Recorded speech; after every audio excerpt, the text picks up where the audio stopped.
एक बंदर और एक कुत्ता बहुत अच्छे दोस्त थे। वे रोज साथ घूमते, हंसते और खेलते रहते थे। एक दिन दोनों सड़क के पास घूम रहे थे, तभी अचानक कुत्ते का एक्सीडेंट हो गया। कुत्ता जमीन पर गिर पड़ा।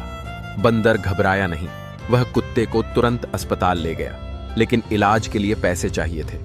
बंदर के पास कुछ भी नहीं था, फिर भी उसने हार नहीं मानी। वह शहर में छोटे मोटे काम करने लगा, दिन रात मेहनत की और पैसे इकट्ठा किए।